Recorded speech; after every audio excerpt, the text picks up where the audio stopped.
Because trying to deal with cancer is hard enough. But then when you get people saying, oh, ikaw kasi, you do this or you don't do that, ayoko ganun talaga. I didn't want to be blamed for getting sick and of not handling my stresses properly or eating wrong foods. So gradually, I began to reflect and to be able to reflect honestly on two major questions that the authors asked. One question was, what were the 5 major stresses before your diagnosis of cancer? So I tried to look back and see what happened. The second question, what are the benefits that you experience while having cancer? Now, until this day, I still cannot honestly say that the stresses that I could identify just before getting cancer were as difficult as stresses that I had dealt with years before, 10 years before, during the beginning of martial law when I was working with the sugar workers in Negros. Those were stresses. But when it came to the benefits, ay, jackpot na. You know what the benefits were for me? Oh, this is confession time. Okay, the first benefit was rest. I was very tired. And now, since I had cancer, I realized I didn't have to meet other people's expectations and needs. Second benefit, let go.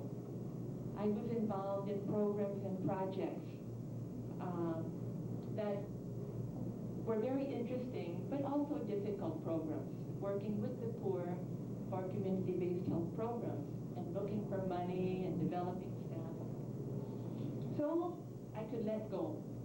I couldn't handle this anymore. The third benefit was time for leisure, for reading, writing, listening to music, getting in touch with nature, being with friends, and not just to accomplish a needed task. The fourth benefit, receiving loving concern. And so often I think we take each other for granted and we don't show our concern until the crisis happens. So I received plenty of loving concern and I loved it. The fifth benefit was what I call prioritized living. Living day by day, but with goals, so that each day becomes very special. So by identifying the benefits and acting them out, I began to discover a new appreciation of life and a new understanding of myself. I had made for myself rules before which had limited or prevented many of these needs or benefits being enjoyed. You know what my rules were before I had my discovery? Number one, I always wanted to respond to what I thought were needs of others. I mean, it wasn't only when people asked me, but I was noticing and trying to meet their needs. Second, others first, and me if I have time left over. So facing the possibility, and for me the probability of dying, was a freeing experience, and one that taught me to face facts and not fears. Gradually, I was learning to live and not die before it was my time to die. The mystery of life and death began to be more fully appreciated. As each little conscious acceptance of dying was faced, it made space for freer and more conscious and happier living. On one occasion, at this time I was in New York. I had gone back to Maryknoll, to our center, during my chemo and radiation. And it was 1986. I had taken 2 years to recover from my chemo and my radiation. And I had to decide whether to stay there and wait to die or to come back to the Philippines and continue in my ministry here. So I asked my oncologist, what were the statistics for a person of my age with my type of cancer, and like what percent would survive and for how many years? Because I wanted to make a responsible decision about coming back to the Philippines. And the answer that my oncologist gave was very instructive. Ang sabi niya sa akin, "Sister, I can tell you the statistics, but they won't mean anything because you never know what side of the statistics you're going to be on." So, another challenge to practice living without knowing all the answers in advance. I decided to come back, and my life has continually grown to be richer. For me, in this sharing, I think what I would like most to say is that the big question is not, do I have cancer? But how am I responding and dealing with it? Dealing with facts, with fears. Am I growing and living? The question for me is not how long we live, but how we live. What is the meaning of our life? Recently, I was reading a book of Thomas Merton. Maybe you've heard of this monk, whose name is quite well known. 3 months before he died at the age of 50 of accidental electrocution, he put into words what I would like to say. He said, "Our real journey in life is interior. It is a matter of growth, deepening, of an even greater, ever greater surrender to the creative action of love and grace in our hearts. If we learn to get in touch with ourselves and discover what Merton calls the real journey of growth, deepening, and surrender to the creative action of love and grace in our hearts, we will be in touch with the love and grace in all of creation.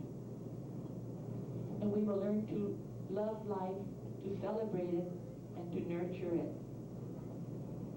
And we'll also discover that the real question for us is not, will we die, but how are we living? Yes, I strongly believe that our feelings and attitudes and decisions have much to do with our response to disease. We do have within us the potential for healing and wholeness, and we can share this with others. So, I am happy to be among you. I felt a spirit of life and hope and eagerness. And I love balloons and butterflies, so I'm in the right atmosphere. So if we're in touch with life and celebrating life, we will all be survivors in the root meaning of the word, because we will have learned what it means to live. The question of how long, we might as well leave to our Creator, who gave us the beginning of life in the first place. So let's celebrate this life and celebrate your group, your own lives and histories, the Cancer Crusaders Club, and continue helping ourselves and others to live with more honesty and deepening relationships with each other and with all of creation, and with our Creator, who knows the mysteries that we are just now beginning to explore. Thank you.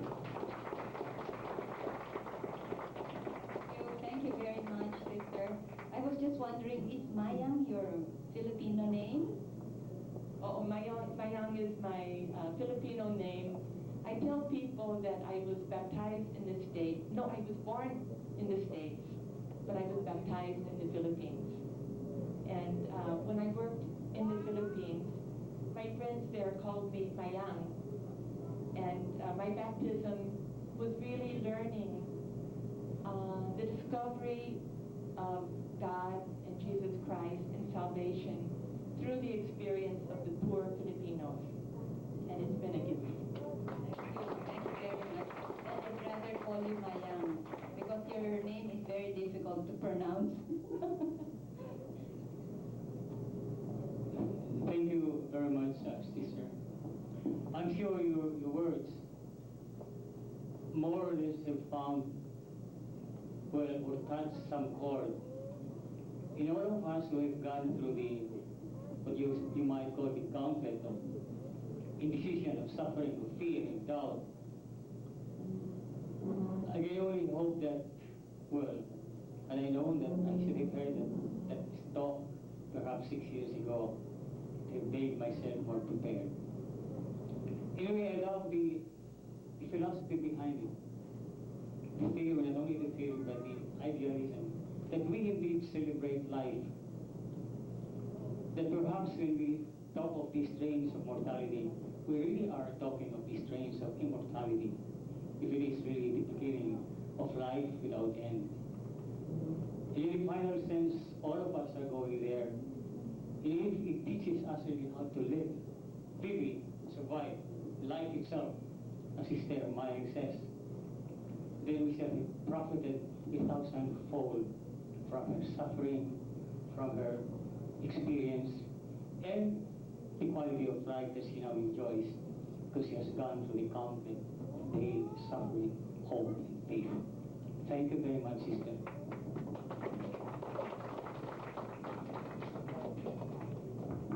Hello. It's working. Thank you very much also, Phil. Itong gusto ko sa kanya masyadong deep thinker, talagang ini-internalize niya lahat. So now we shall have an intermission number by Beth. Si Beth ba yun? Si Beth, our own Beth, nobody else. Hindi ko akong kakanta. Ako lang ang mag-i-introduce. And to add to that, sister, you have so many questions that our patients are going to answer. And before that, I would like you to listen to our to another intermission number from the one of the members of the Pax Romana Choral, and that is Marlon, Alam, and Marites Raimundo.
Thank you so much, Ala. Nakaka-inlove yung boses niya, no? Kaya lang hindi na ako pwede ma-inlove kasi yung asawa ko nakatingin ko. Well, anyway, sila ho, yung mga lalaki na nagbibigay sa atin ng mga special number.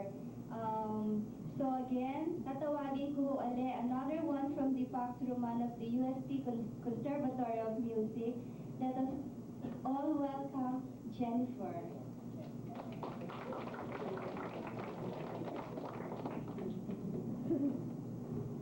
Morning. Morning. Nagpinyo naman ko. Ay, thank you. Yay. Bale, morning po. And I just want to share a little prayer for you. Bali kasi active ako sa church namin.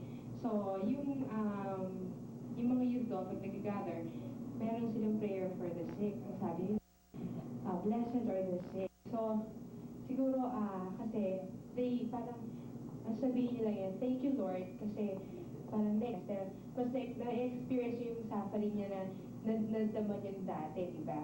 And sabi nga ni Sister Mayang, it is not how long we live, but how we live. So, we have to thank God kasi at least at this time, nakikita natin yung value of life and we are so blessed for that. And this song, medyo related, pero love song, pero related to.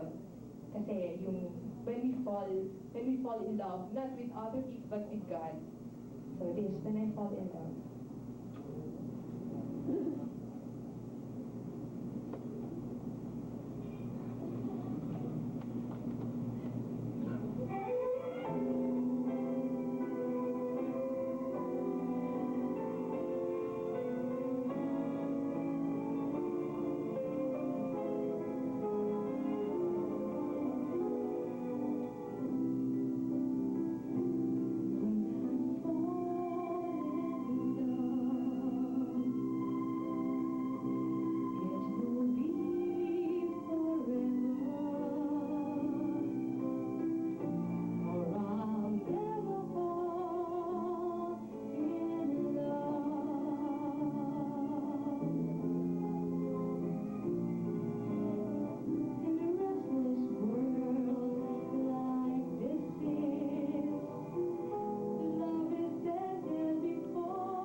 for us to benefit and well, for us sharing really of what we've gone through us. If only to remind us of what we really have gone through. Take it on first. Beth will introduce the speakers who will share their experience. Okay. Just to give you a little of her, Siya ho, I think is one of the youngest. Tsaka one of the most beautiful na kasama sa mga pasyente and one amongst you. Nung nawala ho si Gina, parang I really lost a friend. Pero nung dumating ho siya, parang nakita ko ho sa kanya na there is somebody who can give you a little of what Gina is or more of what Gina is. So ladies and gentlemen, let us hear from Mrs. Jean Sabugo.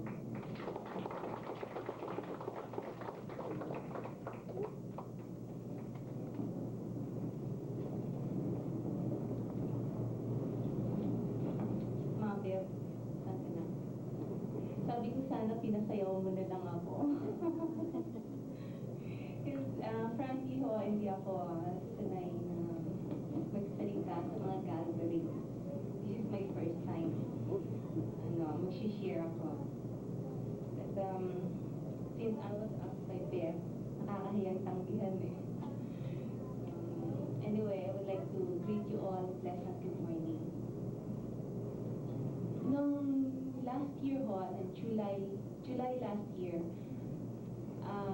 nagpa-mammogram ako and nung makuha ko yung result ng mammogram ko, iyak ko ako ng iyak kasi nakalagay doon 40 to 45% suspicious for malignancy.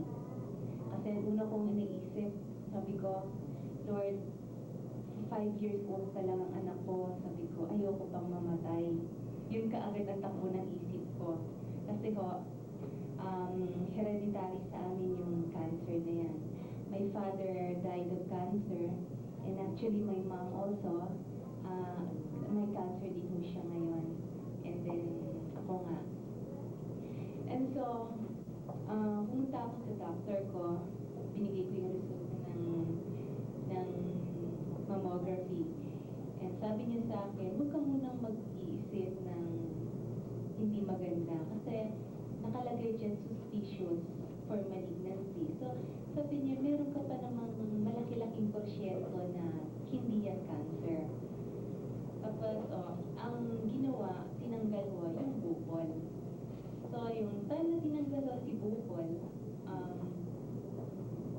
ang pray ho ako ng pray, pero iisa lang ho ang pinipray ko. Sabi ko, Lord, please don't let it be cancer. Please don't let it be cancer. Talagang yun lang ho ang lumalabas sa ano ko. Wala akong ibang masabi kundi yun. And so, after 2 weeks ho, nalaman ko yung resulta. Kasi kaya tumagal ho ng ganon. Ang lumabas ho is invasive micropapillary PA. Ang ginawa ko ni Dr. Oka, dinala niya sa iba para siguraduhin na talagang yun ang ano. So, pareho-pareho. Hindi niya alam kung paano sasabihin sa akin. Ang ginawa ko niya, tinawagan niya yung sister ko. Sinabi niya sa sister ko yung result ng yung histopath niya ng bukol. Tapos hindi niya alam kung paano sasabihin sa akin. So, nung tinawagan ako ng sister ko, sinabi niya sa akin na pinapupunta ka ng doktor mo. Sabi niya, ma'am, may sasabihin siya sa iyo. Nung sinabi ho niya sa akin ng yung resulta ng biopsy, I just smiled.